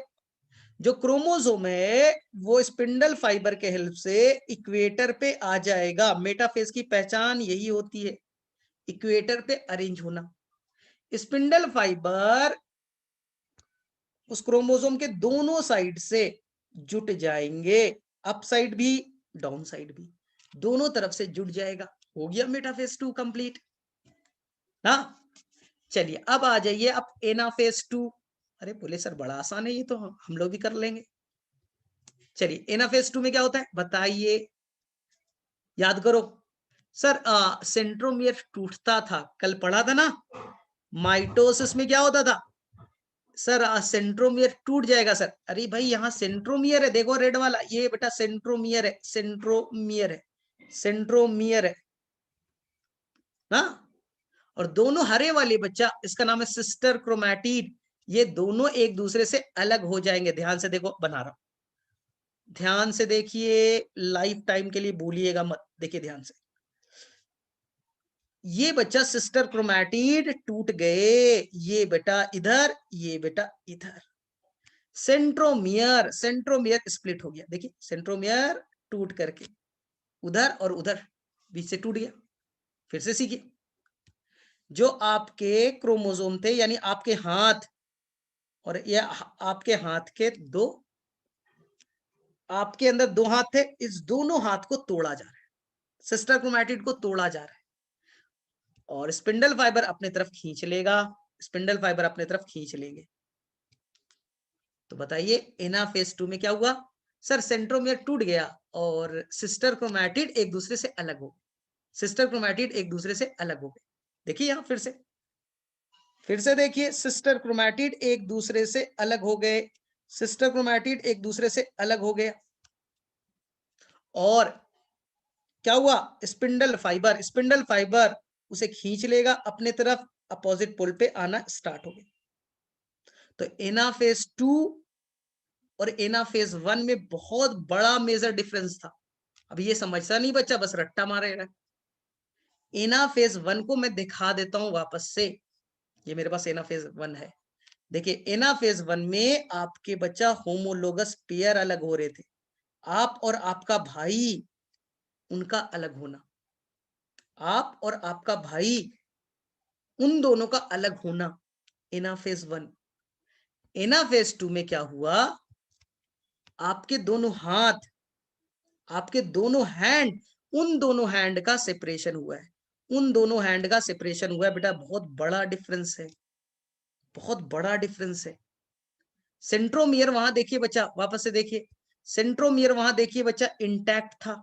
एनाफेज 1 में सेंट्रोमियर थे मौजूद, जिससे दोनों क्रोमैटिड जुटे थे। और एनाफेज 2 में क्या हुआ, उस सेंट्रोमियर को आपने तोड़ दिया, सेंट्रोमियर टूट गए, सिस्टर क्रोमैटिड अलग हो गए, सिस्टर क्रोमैटिड अलग हो रहे। तो ये बच्चा बहुत बड़ा डिफरेंस है। 90% चांस है, 90% चांस है बच्चा, मियोसिस में यही क्वेश्चन आता है, यही क्वेश्चन आता है, अब बच्चा कंफ्यूज हो जाता है ना। तो ध्यान से, एनाफेज 1 में आप दो हाथ, आपका भाई दो हाथ, पेयर थे आप और आपका भाई, बोले हाँ। रस्सी लगाया, आपको खींच लिया, रस्सी लगाया, आपके भाई को खींच लिया। क्या बेटा आपका हाथ टूट गया? नहीं सर, हाथ कहां से टूटेगा, मैं और मेरा भाई का सेपरेशन हुआ, मेरा दोनों हाथ तो सर इंटैक्ट है, अंदर में सेंट्रोमियर से जुटा हुआ है। लेकिन एनाफेज 2 में क्या हुआ, आपको बेटा खड़ा कर दिया गया, दोनों हाथ खींच लिए गए ऐसे ना, आपके हाथ को काट दिया गया, आपका सेंट्रोमियर टूट गया। तो एनाफेज 2 में सिस्टर क्रोमैटिड बेटा अलग होते हैं, और एनाफेज 1 में बेटा होमोलोगस पेयर का सेपरेशन होता है। ये बहुत बड़ा डिफरेंस है ना। चलिए ठीक है, एनाफेज 2 हो गया। अब सर क्या होगा, अरे भाई अब क्या होगा भाई, टीलोफेज। टीलोफेज में होता है क्या, इधर आ जाएंगे, एक न्यूक्लियर मेम्ब्रेन नया, इधर न्यूक्लियर मेम्ब्रेन नया, इस हर पोल पे एक एक न्यूक्लियर मेम्ब्रेन बन जाएगा। बोले सर उसके बाद, और जो बच्चा आपके ये थे सिस्टर क्रोमैटिड ही नया क्रोमोसोम के नाम से जाने जाएंगे ना। हर सिस्टर क्रोमैटिड एक नया क्रोमोसोम के नाम से जाना जाएगा। तो देख लीजिए ये बच्चा ये हो गया। चलिए इधर आइए, येलो वाला सिस्टर क्रोमैटिड अलग हो गया। एक मिनट यार, पीला सिस्टर क्रोमैटिड इधर, एक सिस्टर क्रोमैटिड इधर, एक सिस्टर क्रोमैटिड यहाँ, एक सिस्टर क्रोमैटिड यहाँ। टीलोफेज में क्या होता है, हर पोल पे नया न्यूक्लियर मेम्ब्रेन बन गया। देख लीजिए नया न्यूक्लियर मेम्ब्रेन बन गया, न्यूक्लियोलस नए आ गए, Golgi body endoplasmic reticulum reappear हो गया। Telophase 2 complete, telophase 2 complete. अब साइटोकाइनेसिस लास्ट। सर साइटोकाइनेसिस में क्या होगा, साइटोकाइनेसिस में साइटोप्लाज्म टूट जाएंगे और ये एक अलग सेल ले लिया, बन गया, ये एक अलग सेल बन गए। ये देखिए ये अलग सेल बन गया और ये बच्चा अलग सेल बन गए, दो सेल बन गए। सर देखो बना देता हूँ, टेंशन मत लो। ये न्यूक्लियस बना दिया रेड वाला, न्यूक्लियस बना दिया, न्यूक्लियस बना दिया, न्यूक्लियस बना दिया। अब बताओ क्या होगा। सर हर न्यूक्लियस में सर एक क्रोमोसोम दो क्रोमोसोम होंगे। इस न्यूक्लियस में भी सर दो क्रोमोसोम होंगे। यहाँ एक क्रोमोसोम एक क्रोमोसोम एक क्रोमोसोम एक क्रोमोसोम। तो आपको देखिए बच्चा फाइनल 4 सेल बन गए। इसी को एनसीईआरटी ने कहा है टेट्राड बन गया। टेट्रा मतलब 4, 4 सेल का फॉर्मेशन हो गया, 1 2 3 और 4, 4 सेल बन गए। यही बेटा स्पर्मेटिड से, यही बेटा स्पर्मेटिड से 4 बन गए। और अब कंपैरिजन कर लीजिए, हर सेल के अंदर बेटा कितने क्रोमोसोम है। तो सर इस सेल के अंदर कितने क्रोमोसोम है काउंट करो। सर 2 क्रोमोसोम है। तो स्टार्टिंग में 4 क्रोमोसोम था तो 2 सेट बोला था। अब बच्चा क्रोमोसोम 2 है तो n इज द 2, क्रोमोसोम 2 है तो एक सेट, पहले 4 था तो 2 सेट बोलते थे। ये भी बेटा n is the 2, n is the 2, n is the 2। तो आपके 4 सेल बच्चा बन गए, ये 4 सेल बेटा आपके बन गए। तो इसमें कभी कंफ्यूजन नहीं होना है। तो मैं एक सिंपल भाषा में जो हमेशा मैं सिखाता हूं, एक कहानी के फॉर्म में, एक कहानी के फॉर्म में तुम्हें सिखाता हूं। और 5 मिनट बेटा फोकस रखना, सारे मियोसिस का रिवीजन, पूरे मियोसिस का रिवीजन करा, पूरे मियोसिस का रिवीजन ओनली 5 मिनट्स। ये कहानी याद रखना। चलो देखो क्या करना है, कहानी को अच्छे से याद रखिएगा। देखो आपको करना क्या है, अपने घर के अंदर, ये बेटा तुम्हारा घर, तुम्हारा घर है, इस घर के अंदर बच्चे लोग आपको 2 बॉयज लाना है, एक बॉय एक बॉय, और 2 गर्ल्स को लाना है, 2 गर्ल्स को लाना है, 2 बॉयज 2 गर्ल्स, ठीक है। तो बॉयज एक सेट, गर्ल्स एक सेट, तो आप हो गए बेटा 2, 2 सेट है, एक येलो वाला और एक रेड वाला, 2 सेट हो गया। 2 is the how many chromosome, 1 2 3 4, 4 chromosome. Amount of DNA 2C। चलिए अब आपको क्या करना है, इस सेल को बच्चा एस फेज में भेजना है। इस सेल को कहां भेजना है बेटा, एस फेज में। ध्यान से इस फेज में क्या कीजिएगा, इसके 2 डंडी, 2 डंडी यानी 2 क्रोमैटिड्स, और जो लड़की है बच्चा उसके भी 2 हाथ बना दीजिए, उसके भी 2 हाथ बना दीजिए। हो गया, कोई टेंशन नहीं। तो ये बेटा इस फेज में आपने क्या किया, सर इस फेज में क्रोमोसोम कितना है सर, 1 2 3 4 यानी 2 सेट है, तो 12 लिखिए। क्रोमोसोम कितना है 4, लेकिन सर डंडी तो डबल हो गया, और उसी डंडी के अंदर यानी क्रोमैटिड के अंदर डीएनए होता है, तो अमाउंट हो गया बेटा 4C, अमाउंट हो गया 4C। तो देखो G1 और S को कंपैरिजन कर लीजिए, देख लीजिए बच्चा, पहले क्रोमोसोम था 4, अभी भी क्रोमोसोम है 4, पहले डीएनए का अमाउंट था 2C, अब हो गया बेटा 4C। अब समझ में आ गया। चलिए ठीक है, अब क्या करना है, ज्यादा हाई फाई बातें नहीं करते हैं हम। अब इसे भेजना है बच्चा एनाफेज 1 में। डायरेक्टली बेटा एनाफेज 1 में क्या होगा सर? एनाफेज 1 में आपको क्या करना होता है? एक मिनट, एक फिगर और बनाते हैं, एक मिनट, एक फिगर और बनाते हैं। इसे भेजना है बेटा एनाफेज 1 में। सर एनाफेज 1 में क्या होगा? आप सभी को मालूम है, एनाफेज 1 में यहां पास आएगा एक सेंट्रोजो, सेंट्रोजो, और ये होमोलोगस पेयर को बेटा अलग करने की कहानी चलेगी। ये होमोलोगस पेयर जो है वो एक दूसरे से अलग होना स्टार्ट हो जाएंगे, अलग होना स्टार्ट हो जाएंगे। देखिए रस्सी से खींच लिया बच्चा, एक क्रोमोसोम इधर, एक इधर, एक इधर, एक इधर, तो किसका स्प्लिटिंग हुआ? किसका स्प्लिटिंग हो रहा है बच्चा? सर पेयर का। सर पेयर जो है ना वो अलग हो गए, सर जो पेयर है ना वो अलग हो रहा है। तो याद रखिएगा एनाफेज 1 में जो होमोलोगस पेयर है वो एक दूसरे से अलग हो जाएंगे, एक दूसरे से अलग हो जाएंगे, और अब बन जाएगा आपके पास दो सेल। अब बन जाएंगे आपके दो सेल, बना देते हैं, दो सेल बना देता हूं, दो सेल बन गए। ठीक है, इस सेल में न्यूक्लियस भी बना देता हूं कि आपको टेंशन ना हो, और इसके अंदर में आगे बच्चा येलो वाला, येलो वाले, और इधर आगे बच्चा रेड वाला। ये हो गया बच्चा आपकी कहानी है मियोसिस 1 कंप्लीट। मियोसिस 1 कंप्लीट हुआ, दो सेल बन गए। कंपैरिजन कर लीजिए, सर यहाँ 4 क्रोमोसोम थे, 2n इज 4। सर यहाँ तो सर 2 ही क्रोमोसोम है, तो 2 क्रोमोसोम है, तो n इज 2। कोई कंफ्यूजन नहीं? चलिए हो गया, n इज 2। चलिए सर मियोसिस 2 में क्या करते हैं, बताइए आप क्या करते हैं? मियोसिस 2 में जाने से क्या होगा सेल बेटा? सेल में किसका सेपरेशन होगा? सर बताएं, हम लोग इस बार हम बताएंगे। सर जो जो क्रोमोसोम है ना सर, वो इक्वेटर पे ऐसे अरेंज हो जाएगा, इक्वेटर पे ऐसे अरेंज हो जाएंगे, और सर रस्सी लाएंगे, सर रस्सी लेकर के आएंगे। रस्सी का नाम है sir spindle fibre, spindle fibre. और रस्सी से सर, रस्सी से हम लोग क्या करेंगे सर? खींचेंगे। खींचोगे तो यहां से बच्चा आपका सेंट्रोमियर टूट जाएगा, सिस्टर क्रोमैटिड अलग हो जाएंगे, सिस्टर क्रोमैटिड अलग हो जाएंगे। एनाफेज 2 की कहानी, एनाफेज 2 की कहानी देख लीजिए। एनाफेज 2 और एनाफेज 1, वहां पेयर को अलग किया था, यहां आपने क्रोमैटिड्स को अलग किया। अब ये सेल दो पार्ट्स में टूट जाएगा, ये सेल, ये सेल, ये सेल दो पार्ट्स में टूट जाएगा, ये सेल और ये सेल, और यहां न्यूक्लियस बन जाएंगे, न्यूक्लियस बन जाएगा, न्यूक्लियस बन जाएंगे।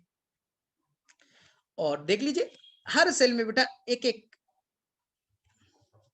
क्रोमोसोम चले गए, मुनाड वाले। एक ही क्रोमैटिड है, हर क्रोमोसोम के एक हाथ है, मुनाड वाले। ठीक है, यहां भी देखिए दो क्रोमोसोम के, यहां देख लीजिए दो क्रोमोसोम है, दो क्रोमोसोम। सोचो बच्चा, थोड़ा कंपैरिजन करो अच्छे से दिमाग खोल करके। यहां देखिए जब आपने मियोसिस स्टार्ट किया था, यहां फोकस कीजिए, इस सेल को फोकस कीजिए बच्चा। जब आपने स्टार्ट किया था हर क्रोमोसोम बेटा एक एक डंडी वाले थे, एक एक क्रोमैटिड वाले थे। और जब आपसे 4 सेल बचे, 4 बने, हर क्रोमोसोम भी कैसा है बेटा? एक एक डंडी वाले, एक एक डंडी वाले। क्रोमोसोम कितना है? 1 2 3 और 4। यहां क्रोमोसोम कितना है? 1 और 1 2। हो गया रिडक्शनल डिवीजन। 4 क्रोमोसोम थे ना आपके, मियोसिस कंप्लीट हो गया, क्रोमोसोम कितने हो गए सर? 2 हो गए, पहले कितना था? 4। ठीक है, अब देखिए तो ये आपके 4 बन गए। इसी को एनसीईआरटी ने लिख दिया, चारों बच्चा पहले जुटे हुए रहते, इसीलिए टेट्राड वर्ड यूज करते। क्या वर्ड यूज किया एनसीईआरटी ने? टेट्राड, क्योंकि चारों सेल एक दूसरे से जुटे होते हैं। यही तो कहानी है, यही तो बच्चा कहानी है। और नहीं है तो आप घर पे एक एक्सपेरिमेंट कर लेना, आप घर पे एक एक्सपेरिमेंट कर लेना, जो मैं एक बच्चों वाली कहानी से बताता हूं। आप घर पे जाना, घर पे जाना और अपने भाई को बुला लेना, अपने भाई को बुला लेना। ठीक है, तो जीवन में बेटा तुम और तुम्हारा भाई, इमेजिन कर लेना, तुम्हारे पास एक हाथ है, भाई के पास भी एक हाथ है, हो गया। एस में जाओगे तो बेटा हम क्या करेंगे, तुम्हारे पास में 2 हाथ लगा देंगे और तुम्हारे भाई में भी 2 हाथ लगा देंगे, हो गया एस। अब क्या करेंगे, अब डायरेक्टली बेटा एनाफेज में आइए। एनाफेज में क्या करेंगे बच्चा, एनाफेज 1 में आपको आपके भाई से सेपरेट किया जाएगा, आपको आपके भाई से सेपरेट कर लिया जाएगा। आपका भाई इधर, आप उधर, आपको आपके भाई से यानी सेपरेशन हो गया, होमोलोगस पेयर का सेपरेशन हो गया। ये बेटा एनाफेज 1 की कहानी है। और अब बन जाएंगे आप लोग 2 सेल, आप बन जाइएगा 2 सेल, एक में आप चले गए, एक में आपका भाई चला गया। क्लियर? अब मियोसिस 2 करना है, तो मियोसिस 2 करना है तो क्या करिएगा बोलिए, अब तो आपको समझ में तो आ ही गया। सर मियोसिस 2 में जानते हैं रस्सी बनाएंगे ना, और रस्सी से सर क्या करेंगे, रस्सी से सर सिस्टर क्रोमैटिड को तोड़ देंगे। इधर से खींचिए, इधर से खींचिए, इधर से खींचिए, इधर से खींचिए, तो बीच से बच्चा आपका सिस्टर क्रोमैटिड टूट जाएगा। सेंट्रोमियर टूटा, सिस्टर क्रोमैटिड अलग अलग हो गए। अब यहां से बन गए 2 सेल, 2 सेल, 2 सेल। अब देख लीजिए, हर सेल के अंदर में एक एक डंडी वाला क्रोमोसोम पहुंच गया, हर सेल में एक एक डंडी वाला क्रोमोसोम पहुंच गया, हो तो गए। यही तो बेटा 1 से 4 सेल बन गया। कंपैरिजन कर लो, सर हम शुरू में आए थे ना, तो मेरे घर में कितने क्रोमोसोम थे सर, 2 थे। अब कितना हुआ बच्चा, सर एक सेल में एक क्रोमोसोम है, आधा हो गए, आधा हो गए। सर देखो ना, हम थे और मेरा भाई था, 2 सेट थे, तो बेटा अब एक ही सेट बचा ना। अब इस सेल में कितना है, केवल तुम ही हो ना, या तुम्हारा भाई है। पहले तुम और तुम्हारा भाई मिलकर एक सेट बनाया था, 2 सेट बनाया था, एक तुम एक तुम्हारा भाई, 2 सेट। अब तो सर हम अकेले हैं तो एक सेट बना, तो ये पहले 2n था, अब बन गए n। यही तो कहानी है। चलो अब बताओ, किसे किसे ये कहानी थोड़ा समझ में आया या ऊपर से गया, चलो फटाफट फटाफट। तो बेटा थोड़ा लॉजिकल है, मियोसिस लॉजिकल था, लॉजिक्स को कितना तुमने पिक किया ये इंपॉर्टेंट था ना। Meiosis very logical. और मियोसिस नहीं आएगा तो बेटा कैसे समझोगे जेनेटिक्स का इंडिपेंडेंट असॉर्टमेंट। अगर मियोसिस नहीं आएगा तो स्पर्मेटोजेनेसिस नहीं आएगा, ऊजेनेसिस नहीं आएगा, तो बेटा बिना मियोसिस का तो कोई कहानी चल ही नहीं सकती। ठीक है, बस एक ही कहानी याद रखना, एनाफेज 1 आप आपका भाई का सेपरेशन, हाथ का नहीं। एनाफेज 2 आपके हाथ का सेपरेशन, हो गया। यही तो है कहानी। चलो तो अब बताओ कौन कौन सा बच्चा क्वेश्चन जाके अटेम्प्ट करेगा, कौन कौन सा बच्चा आज जाएगा और क्वेश्चंस को अटेम्प्ट करेगा। अब बेटा कितने क्वेश्चंस आते हैं ना, ये क्वेश्चन नीट के एग्जाम में,